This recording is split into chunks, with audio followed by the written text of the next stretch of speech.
learning about setting used in print, non-print, and digital materials. After going through this module, you are expected to first, analyze the setting used in print, non-print, and digital materials. Second, show tactfulness in communicating with others. Before we will continue with our discussion, let us have first the short story on what I know. A fox once fell into the well. He tried to jump out, but each time he did, he fell back down. By and by, the goat passed by. Looking into the well, he saw the fox. "Hello," he called. "What are you doing down there?" "Drinking some water, of course," replied the fox. "Is it good?" asked the goat. "Good! It is the best water I ever tasted in my whole life," answered the fox, drinking a gulp of water. Without second thought, the goat jumped in. What is the setting? Who are the characters? The main character and the secondary character. Are you done, kids? Great! In this lesson, you will be able to analyze and give the characters and the setting of the story in print, non-print, and digital materials. Let us remember that characters refer to the people or animals involved in a story. They are categorized as major or minor characters and are analyzed through their age, gender, race, nationality, behavior, and attitude. But before I read, let us all remember that the word limb means to walk favoring one leg. Nearsighted means able to see near things more clearly than distant ones. Tail behind means follow. Forested means a dense growth of trees. Magnified means became greater or bigger. And lastly, the word cured means healed. Alright, you have to remember that because it will help you understand more on the story. So, are you ready? Listen very carefully as I read to you the whole story. Is it okay? Great! Here it is. Carlo was a shy boy who did not find easy to make friends. He could not run as fast as the other boys because one of his legs was limp. Also, Carlo was nearsighted and could not see very far. So, the other boys made fun of him. He was also excluded from their games.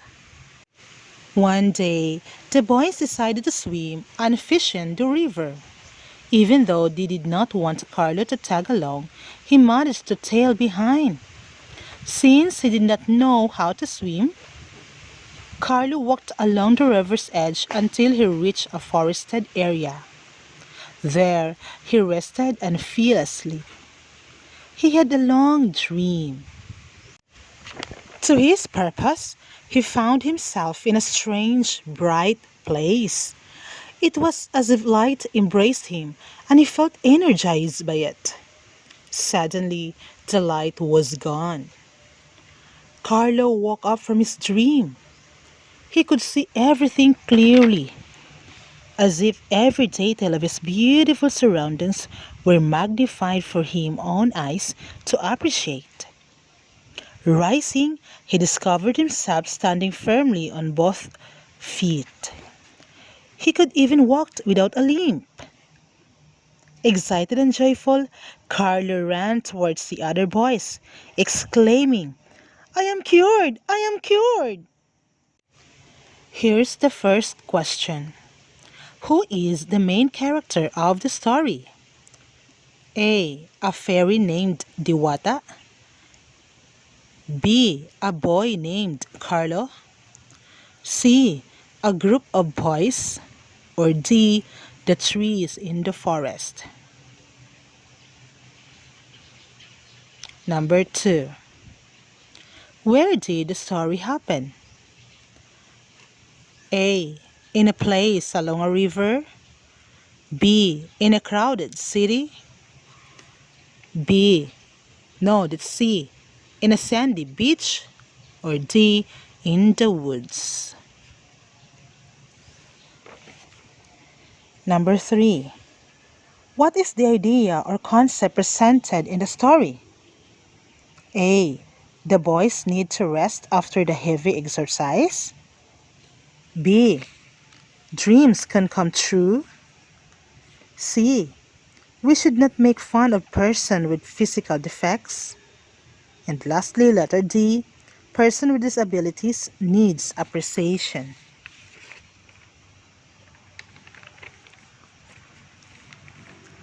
Number 4. Which is the climax of the story? A. Carlo followed the boys to the river. B. Carlo had a long dream about a bright light. C. Carlo discovered he could walk without a limp and see clearly. D. Carlo has positive outlook in life. Number 5. How did the story end? Letter A. Carlo was able to swim in the river. B. Carlo was healed. C. Other boys made fun of Carlo. D. Other boys were punished of the things they did for Carlo.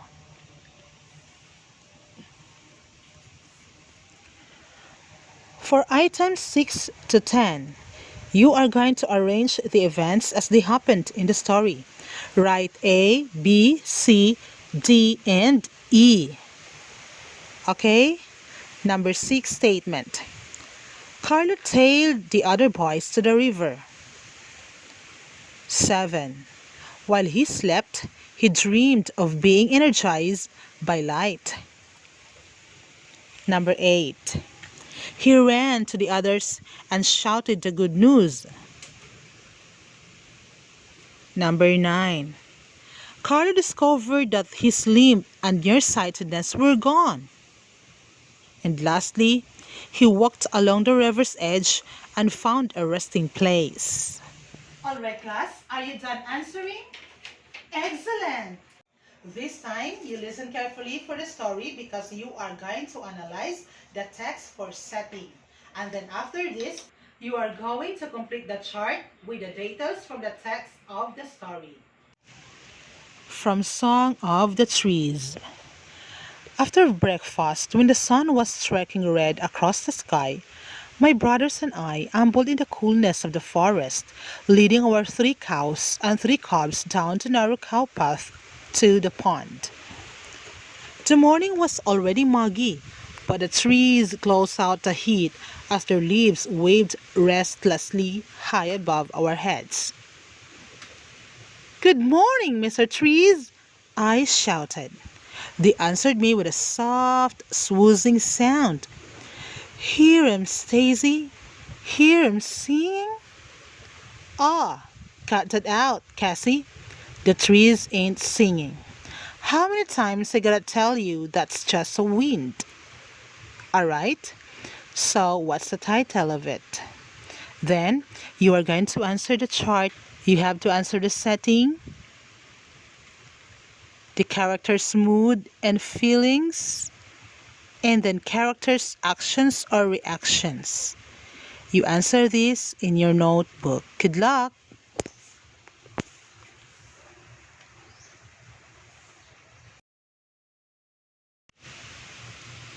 We have to understand the setting of a story. So, what is meant by setting? Yes, it is a time and place in which a story happens.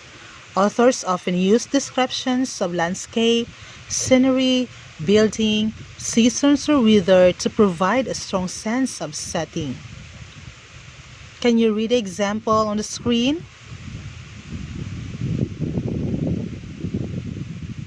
Exactly! Okay, you have there at the forest, at the school, at the supermarket, freezing snow, deep wilderness, hidden sun, gray sky, and rugged terrain. Now, what do you mean by urban? Yes, it is relating to or constituting a city. What about rural? Very good. Relating to the country people or life, or agriculture. How does setting affect a story? Very good. It affects the following. We have A, mood. That means emotions or feelings.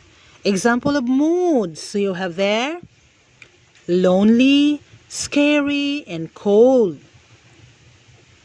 What else? Very good. That's characters' actions. Can you read the examples? Excellent. Yes, these are curious and suspicious, sounds and magnified, slow and cautious, then dangers. And we have events or the story plot. That means pace of the story, or it dictates the conflict or problem in the story. Now, focus on the story and answer the questions that follow. You listen and follow as I read the story. Joshua loved to tinker with gadgets and create many things out of junk.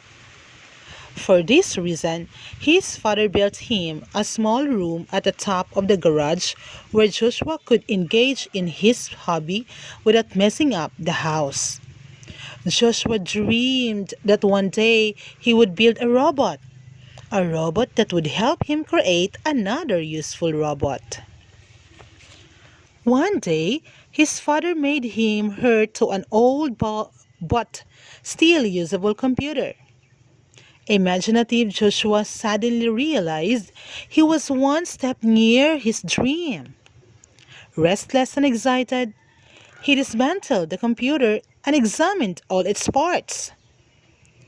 All summer, more months afterwards, he devoured all information he could get hold of about computers. One day, he simply pierced back together an old toy robot and attached a microchip inside its metal head. Viola! He had an operative robot. Now he thought it was him to teach robot to build other useful robots. Question number 1. Who is the main character of the story? A. Jonji, B. Joshua, C. Jose, D. Genre. Number 2. Who is the secondary character? A. Mother, B. Father, C. Robot, and D. Computer. Number 3. Where did the story happen? Is it an urban or rural community? A. At the junkyard, B. At the small room, C. At the science room, and D. At the top of a garage.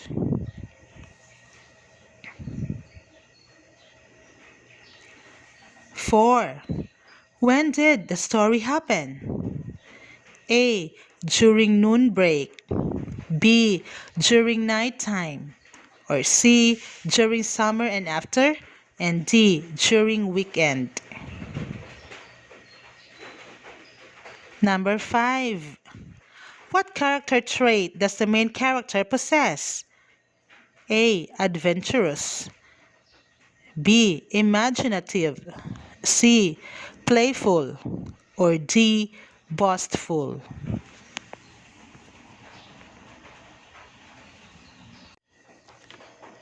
Why did father decide to build a small room on top of the garage? A. To avoid accident, B. To avoid messing up the house, C. To avoid friends from coming in, and D. To avoid wasting materials.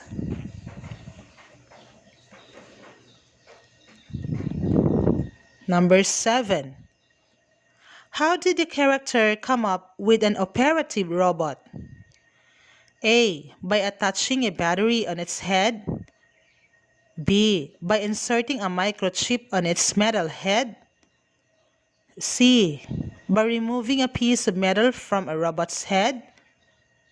And D. By adding more tools on a robot's head.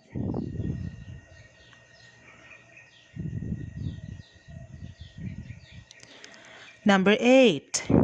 What did the character do with their old but usable computer? A. He sold it. B. He neglected it. C. He dismantled it. And D. He put it in the corner of the garage.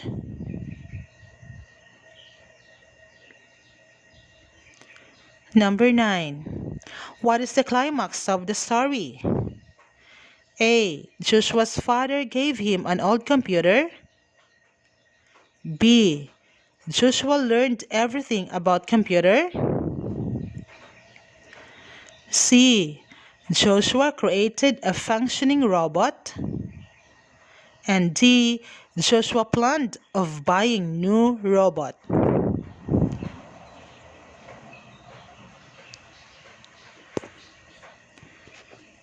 Number 10. What is the ending of the story? A. Joshua is about to train his new robot to train other robots. B. Joshua is thinking of selling his robot. C. Joshua is dismantling another computer. D. Joshua became famous. Finished, kids? Very good. This time we will have another story. You listen carefully and follow it on the screen because right after this you are going to draw the characters in the setting that you imagine doing his job. Do it in your notebook. My Uncle Fred works as a machine operator in a machine shop in Baroy. He sends money regularly to his family in their hometown in Pagadian City. He comes home once a month. My uncle says that working far away from home is not easy, where the people have different beliefs and attitude towards work. The hardest part of all is missing his family. Still, it is a sacrifice he endures because he cannot find a better job in his hometown that can support his family. Read each passage and look for clues that reveal the setting, then explain your answer. Remember that the setting is the time and place where the story happens. Alex shut the lid of his laptop with a loud clap. Some of the people sitting at the tables near him looked up from their books and gave him annoyed looks. Alex realized that he had disturbed them and held up his hand apologetically. The librarian turned toward him and shushed him loudly, perhaps louder than the noise that he had made. Alex put the laptop in his bag and began walking toward the door. He held his head down low.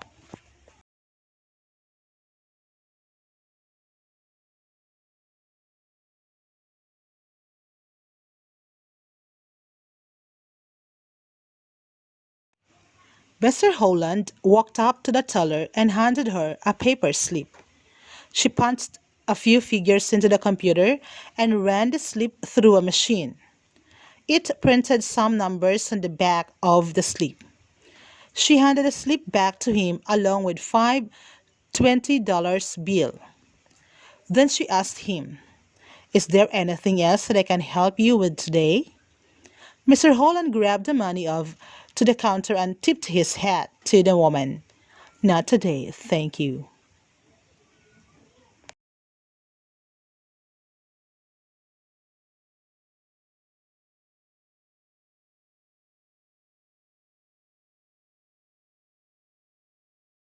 Are you done, kids?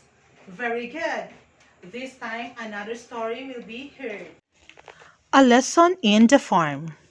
One day, the science class of Mrs. Ferrer had a trip to the farm to observe the different living things in the river. in the meadows and in the rice field. They were grouped into three and assigned to particular areas to be observed. The members of each group helped one another in identifying living things in their assigned area. They were surprised to see the ants that stopped when they met their way while storing food for their colony. They seemed talking with each other and then continued moving on their way. Also, they looked and smiled at one another. They are like people who greet each other when they meet at the streets, said Louise. And the best thing in them is that they helped one another in storing their food for the rainy days, informed Mrs. Ferrer. Like us, ma'am, we also help one another to make our work easier and lighter, replied the children. Number 1. Where did the science class go? A. To the beach. B. To the mall. C. To the farm. And D. To the garden. Number 2. Why did they go to the farm? A. To pick flowers. B. To dig holes. C. To observe living things. Or D. To cut trees. Number 3. How did they identify living things? A. By helping each other. B. By guessing. C. By capturing. D. By playing. Number 4. What did you see that struck their attention? A. The ants seemed to be talking to each other before continuing their way. B. The animals in the meadow. C. The birds on the branches of trees. Or D. The flowers in the garden. Number 5. Why do ants liken to people? A. They help one another in making work easier and lighter. B. They live in colony. C. They store food during rainy days. Or D. They feed their young with dust. For our assessment, let us read another story and answer the questions that follow. Jose had used his old computer and old toy robot to create Extra, his first real and really working robot. Now, Jose wanted to train Extra to build other robots. For this, Jose needed another computer and a new toy robot. So, he pestered his father once more. The elder Jose challenged his son to demonstrate the things that Extra could do. It was a big challenge indeed, for Extra was proud and stubborn robot. Sometimes he would do as Jose wished, but most of the time he would not. This is what Jose decided to do instead. He told his father that if he did not provide him another computer and another toy robot, he would dismantle Extra. Then he would send back the pieces of the old computer to his father. What could Jose Sr. do? He did not want his office turned into a shop full of Jose's junk. So he said, "Son, if do that, I will send you to a ballet class." Jose was terrified. He rushed back to his little room at the top of the garage. Question number 1. What is the major idea or concept presented? A. We cannot have all that we want. B. One robot is better than none at all. C. Ballet dancing is not good for little boys. Or D. All computers can be recycled. Number 2. Who is the main character? A. Jose. B. Robot. C. Father. Or D. Extra. Number 3. Where did the story happen? A. At a machine shop. B. In a robot factory. C. In a home of a rich family. And D. At the backyard. Number 4. What is the climax? A. Jose beat and tortured Extra for being stubborn. B. The elder Jose threatened to send his son to a ballet school. C. Jose returned to his room at the garage. Or D. Old computer can be recycled. Number 5. What is the ending of the story? A. Jose gave in to his father. B. Jose went to his mother for help. C. Jose sent Extra to a junk shop. And D. Jose's robots were sold. For number 6 to 10, you are going to arrange the events in order as they appear in the story. Write A, B, C, D, and E. Number 6. Jose rushed back to his room at the top of the garage. Number 7. Jose needed another computer and a new robot. Number 8. Jose will be sent to a ballet class. Number 9. The father challenged his son to demonstrate what Extra could do. And number 10. Extra was a proud and stubborn robot.